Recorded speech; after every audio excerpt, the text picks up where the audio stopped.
Shout out na sa lahat ng mga Sagittarius. First card is the Page of Swords. Dadaan ka sa pagsubok ng pag-alinlangan sa iyong kakayanan. Huwag mong hayaan na mabalot ang puso't isipan mo ng kalungkutan at kabiguan.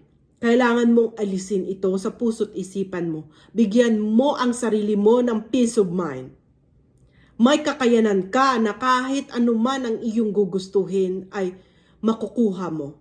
Huwag ka lang maunahan ng alinlangan sa puso't isipan mo, mga Sagittarius. Sa pangalawang baraha, kailangan mong pairalin ang pagpapatawad.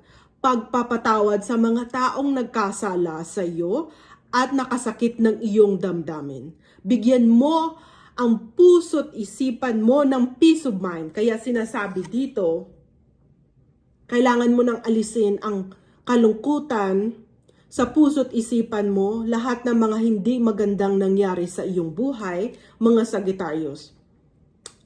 Ang solusyon ay pagpapatawad. Ang pagpapatawad ay ginagawa mo ito para sa iyong sarili. Hanggat na hindi ka magpapatawad, hindi ka magkakaroon ng peace of mind.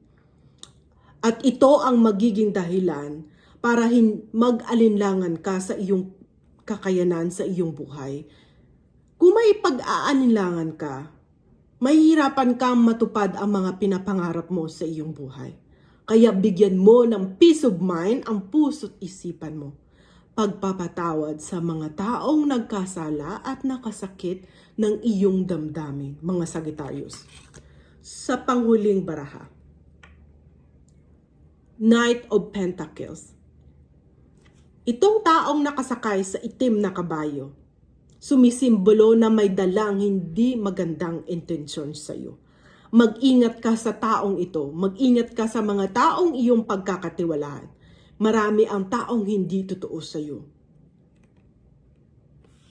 Mag-ingat ka, mga Sagittarius.